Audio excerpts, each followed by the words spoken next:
విదేశాల మీద మోజు ఒక్కొక్క సందర్భంలో ఏదో ఒక సందర్భంలో వాళ్ళని ఇబ్బంది పెడతా ఉంటది. చాలామంది అంటా ఉంటారు. సొంతూరులో పని చేసుకోకుండా విదేశాలు వెళ్ళడం ఏంటి? అక్కడ సంపాదించేది ఏముంటది? ఇప్పుడు అక్కడికెళ్తారు 2, 3 ఏళ్ళు ఏదో కష్టపడతారు. అంటే కువైట్ ఇలా వెళ్ళిన వాళ్ళు ఒక రకం.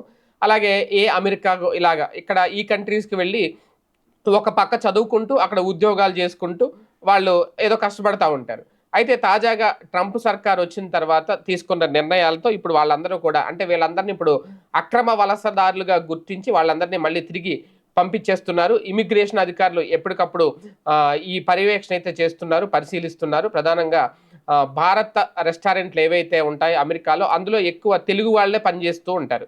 ఇలాగా విద్యార్థులు అక్కడ స్టడీ వీసా మీద వెళ్ళి అక్కడ చదువుకుంటూ వాళ్ళే పొట్ట గొడవడానికి ఎందుకంటే అక్కడ ఆర్థికంగా వాళ్ళు సస్టైన్ అవ్వాలి అంటే ఏదో చోట పని చేయాలి. సో, ఇలాంటి పరిస్థితి ఇప్పుడున్న పరిస్థితుల్లో అయితే ఇమిగ్రేషన్ అధికారులు ఎక్కువ ఈ భారత్‌కి సంబంధించిన రెస్టారెంట్ల మీదే దృష్టి పెడుతున్నారట. దాదాపు అమెరికాలో సుమారు 9,000 భారత్ రెస్టారెంట్లు ఉన్నాయంట. 9,000 వరకు. దాదాపు 10 ఏళ్లుగా దేశంలో పెద్ద సంఖ్యలో తెలుగు ప్రవాసీలు రెస్టారెంట్లు ఏర్పాటు చేశారక్కడ. ఇక్కడ అధికంగా కూడా ఎక్కువ టెక్సాస్ రాష్ట్రంలో తొలుత ఈ వ్యాపారం ప్రారంభమైంది. అయితే అందులో పనిచేసే వాళ్ళు కూడా తెలుగు వాళ్ళే ఉంటారు. ఎందుకంటే అక్కడ కొంచెం తక్కువ పనిచేసే వాళ్ళని పెట్టుకుంటేనే వాళ్ళకి గిట్టనవుతది. ఏది రెస్టారెంట్ నిర్వాహకులకు కూడా. ఇప్పుడు తాజాగా ఈ తెలుగువారు స్థాపించిన రెస్టారెంట్‌లో తెలుగు యువత ఎక్కువగా ఉపాధి కూడా పొందుతున్నారు. అమెరికాలో చదవడానికి వచ్చే భారతీయ విద్యార్థులు ఈ రెస్టారెంట్‌లో పనిచేస్తా ఉంటారు. అయితే వీరిలో ఎక్కువగా సరిహద్దులు దాటి మెక్సికో నుంచి అక్రమంగా వచ్చిన వారే ఎక్కువగా ఉన్నారు. వాస్తవానికి ఇలా నియమించుకోవడం అయితే చట్టవిరుద్ధం. ట్రంప్ రెండోసారి అధికారంలోకి వచ్చిన తర్వాత అక్రమ వలసలపై ఉక్కుపాదం మోపుతున్నారు. ఈ క్రమంలోనే ఇమిగ్రేషన్ అధికారులు రెస్టారెంట్లు, ఇతర పని ప్రదేశాల్లో తనిఖీలు ముమ్మరం చేశారు. అనేక మంది భారతీయ రెస్టారెంట్ల నిర్వాహకులు పార్ట్ టైం పనులు కల్పించేందుకు ఇక స్వస్తి పలకబోతున్నారు.